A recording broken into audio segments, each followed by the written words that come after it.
Bismillahirrahmanirrahim. Assalamualaikum warahmatullahi wabarakatuh. Perkenalkan, nama saya Nur Afni Beka Samo dengan NIM 211052012. Saya berkuliah di Institut Agama Islam Negeri Sultan Ami Gorontalo, Fakultas Ilmu Tarbiyah dan Keguruan, jurusan Pendidikan Guru Madrasah Ibtidaiyah semester 3 kelas A. Nah, pada video kali ini saya akan memaparkan atau mempresentasikan hasil kegiatan observasi pengenalan lapangan persekolahan atau biasa disebut dengan PLP1 yang saya lakukan selama 5 hari, yaitu pada tanggal 22 sampai 26 Agustus 2022. Perlu kita ketahui bersama, PLP1 atau pengenalan lapangan persekolahan 1 adalah tahapan pertama dalam pengenalan lapangan persekolahan yang merupakan program akademik intrakurikuler yang hanya dapat diikuti oleh mahasiswa yang memenuhi syarat-syarat yang telah ditentukan. Adapun tujuan dari PLP1 di mana yang pertama yaitu memperluas wawasan mahasiswa mengenai dunia profesi guru. Yang kedua, mahasiswa memperoleh pengalaman tentang cara berpikir dan bekerja secara interdisiplin. Yang ketiga yaitu mendapatkan pemahaman serta pengalaman di bidang-bidang manajemen dan kultur sekolah. Yang keempat yaitu mendapatkan pengalaman melalui pengamatan terhadap pedagogik, kepribadian, dan sosial di sekolah. Dan yang kelima yaitu mendapatkan pengalaman melalui pengamatan terhadap proses pembelajaran di kelas. Adapun visi dan misi SD Negeri 11 Limboto. Adapun visi dari SD Negeri 11 Limboto adalah terwujudnya siswa yang cerdas, religius, berkarakter, dan wawasan luas. Untuk misi yang pertama yaitu meningkatkan kualitas dan efektivitas PBM melalui pendekatan pembelajaran yang berpusat pada siswa. Yang kedua, melaksanakan inovasi pembelajaran dengan menerangkan pendekatan scientific PAKEM atau CTL, discovery learning, dalam membantu pertumbuhan potensi siswa secara optimal. Yang ketiga, melaksanakan pembelajaran yang aktif, efektif, kreatif, dan menyenangkan. Yang keempat yaitu menumbuh kembangkan semangat berprestasi dan mewujudkan budaya yang kompetitif yang jujur, sportif bagi seluruh warga sekolah dalam berlomba meraih prestasi. Yang kelima yaitu mewujudkan siswa yang berkarakter, bermoral, tertib, disiplin, santun, dan dalam ucapan, sopan dalam berperilaku, dan berakhlak karimah melalui pembahasan. Dan yang keenam yaitu meningkatkan wawasan dan kreativitas budaya lewat bimbingan dan latihan. Yang ketujuh yaitu menumbuh kembangkan penghayatan dan pengemalan ajaran agama yang dianut sehingga terbangun insan yang beriman, bertakwa, serta berakhlak mulia. Yang kedelapan yaitu melaksanakan kegiatan pembiasaan pengembangan diri di dalam bidang keagamaan, olahraga, maupun kesenian.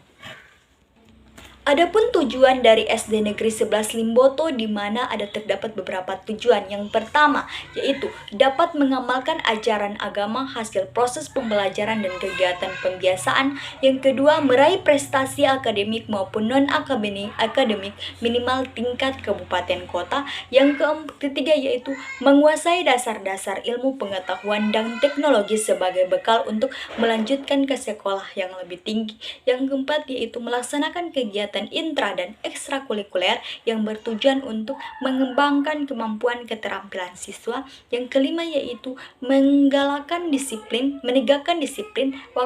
waktu dan tertib administrasi. Yang keenam yaitu menjadikan siswa memiliki tanggung jawab dan kesadaran terhadap kelestarian. Yang ketujuh yaitu menjadikan sekolah yang bersih, sehat, dan sebagai sumber belajar. Yang ke-8 yaitu menjadi sekolah yang diminati masyarakat. Untuk sumber daya manusia di sekolah SDN Negeri 11 Limboto, di mana dia terdiri dari guru, siswa, dan tenaga kependidikan. Untuk siswa itu dia mencapai 164 siswa, dan untuk guru dia 16 guru, dan untuk tenaga kependidikan dia 12. Adapun prestasi sekolah dan kegiatan pendukung. Untuk prestasi sekolah dan kegiatan pendukung yang dicapai oleh SDN Negeri 11 Limboto, dia ada juara 1 lomba gerak jalan tingkat SD Putra dalam rangka HUT hari ulang tahun Republik Indonesia yang ke-73 tingkat Kecamatan Limboto tahun 2018. Yang kedua yaitu juara 1 lacak dunia dalam rangka Lomba Pendidikan Tingkat Madrasah Ibtidaiyah atau MISD se Kabupaten Gorontalo di MTS Negeri Model Limboto tahun 2012. Yang ketiga yaitu juara 2 Pildacil atau PI dalam rangka Lomba Pendidikan Tingkat Kabupaten Gorontalo di MTS Negeri Model Limboto tahun 2012. Yang keempat yaitu juara 3 merangkai huruf hijaiyah PA dalam rangka Lomba Pendidikan Tingkat Kabupaten Gorontalo di MTS Negeri Model Limboto tahun 2012. Yang kelima yaitu juara 2 Olimpiade Pendidikan Agama Putri. Yang keenam yaitu juara 3 mengurutkan huruf hijaiyah. Yang ketujuh yaitu juara 2 hafalan Undang-Undang 1949 untuk putra. Dan yang ke-7 yaitu juara 3 Lomba Gerak Jalan tingkat SDMI di wilayah Kecamatan Limboto dalam rangka memeriahkan hari ulang tahun Proklamasi Kemerdekaan Republik Indonesia yang ke-77 tingkat Kecamatan Limboto Kabupaten Gorontalo tahun 2022. Dan ada baik untuk hasil kegiatan observasi ada terdiri yaitu observasi kultur dan manajemen sekolah. Untuk observasi kultur dan manajemen sekolah, dia terdiri dari yang pertama yaitu perilaku siswa di dalam dan di luar kelas. Untuk perilaku siswa di SDN Negeri 11 Limboto, baik di dalam maupun di luar kelas, menggambarkan peserta yang disiplin, bertanggung jawab, aktif, ramah, dan agamis, baik berada di dalam kelas maupun di luar kelas. Meskipun masih dalam tahap penyesuaian dalam kegiatan sekolah karena akibat baru selesainya masa pandemi, kedisiplinan mereka masih terlihat atau tercerminkan dari cara mereka berpakaian, mereka yang sopan dan rapi. Untuk segi bertanggung jawab, terlihat dari cara mereka yang selalu menjaga kebersihan kelas di saat jam pelajaran dan selalu menjaga kebersihan lingkungan sekolah dengan cara membuang sampah sembarangan. Keaktifan terlihat dari cara mereka yang selalu aktif di dalam kelas maupun di luar kelas. Di saat jam pelajaran dimulai atau proses KBM berlangsung, mereka selalu bertanya kepada gurunya mengenai materi yang disampaikan oleh gurunya. Dan salah satu siswa kelas 4 belum bisa membaca dan siswa kelas 3 itu yang belum bisa menghitung perkalian 1. Tetapi mereka berusaha bagaimana cara agar mereka bisa menghitung dan membaca dengan cara bertanya kepada guru mereka. Keramahan terlihat dari cara mereka yang selalu senyum ketika bertemu dengan teman sebayanya dan juga para gurunya termasuk kepada observer. Agamis terlihat dari sebelum mereka masuk ke dalam kelas mengucapkan salam dan ketika di dalam kelas sebelum memulai kegiatan belajar mengajar mereka selalu memulainya dengan berdoa.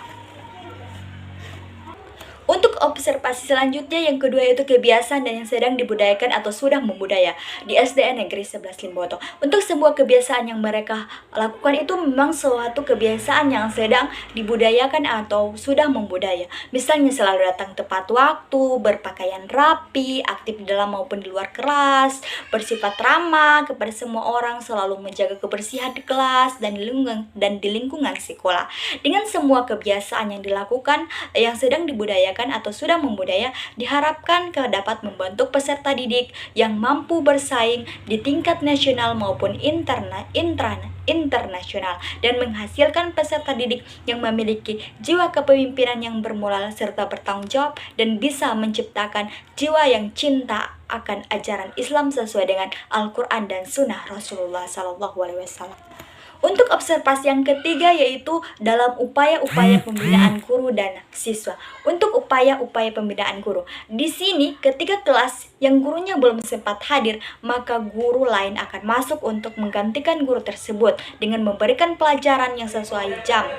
Guru-guru yang melakukan pembelajaran di sekolah maupun cara guru tentang bagaimana belajar berjalannya proses kegiatan belajar, mengajar, dan proses pembelajaran. Guru kelas mengontrol murid-murid untuk tertib dan pada saat pembelajaran. Semua guru berpakaian rapi dan bersih. Salah satu upaya guru untuk memberikan pengajaran atau pembelajaran. Untuk pembinaan guru tidak lepas dari pemantauan dari pemimpin atau biasa disebut dengan kepala sekolah kalau dalam lingkungan sekolah. Dalam melakukan evaluasi di SDN 11 Limboto, kepala sekolah senantiasa memberikan motivasi kepada guru-guru tersebut. Adapun upaya-upaya pembinaan terhadap siswa dimulai dari keteladanan gurunya tersebut, sehingga siswa dapat mencontoh hal yang positif oleh gurunya sebagai teladannya. Adapun tujuan pembinaan siswa yaitu untuk mengembangkan potensi siswa secara optimal yang meliputi bakat, minat, kreatif ataupun kreativitas siswa. Selanjutnya, observasi tentang pemahaman peserta didik. Untuk observasi pemahaman peserta didik, di sini ada hasil identifikasi karakteristik peserta didik.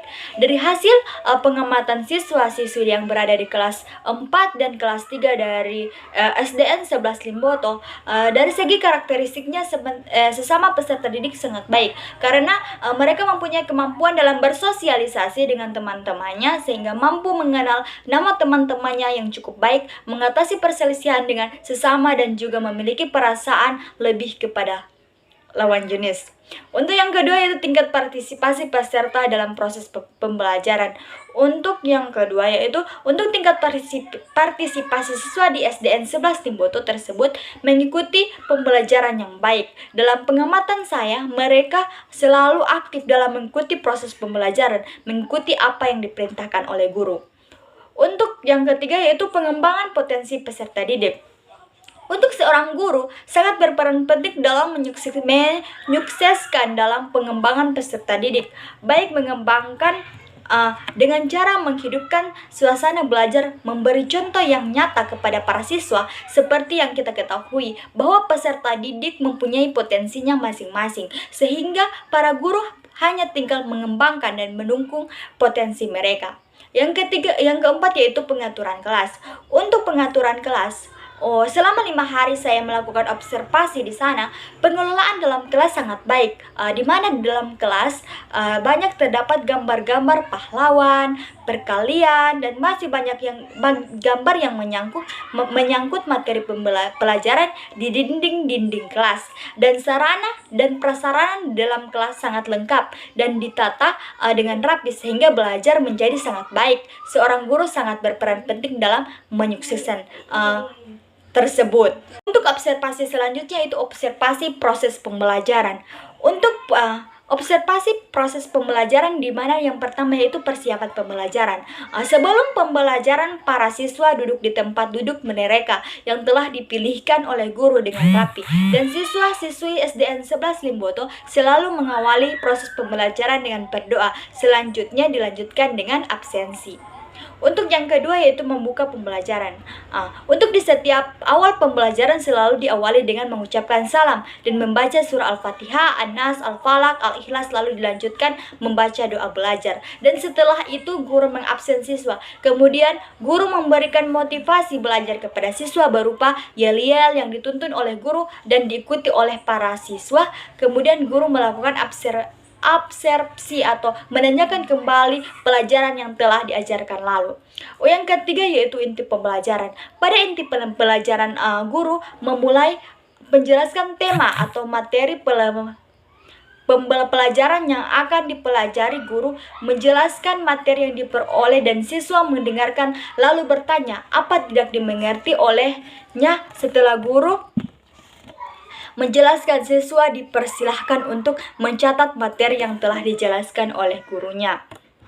Yang keempat yaitu refleksi. Untuk refleksi pembelajaran dilakukan pada akhir-akhir atau proses pembelajaran, yaitu kesimpulan dari materi yang telah diajarkan di mana para siswa baru saja mendapat melihat materi yang diberikan oleh guru.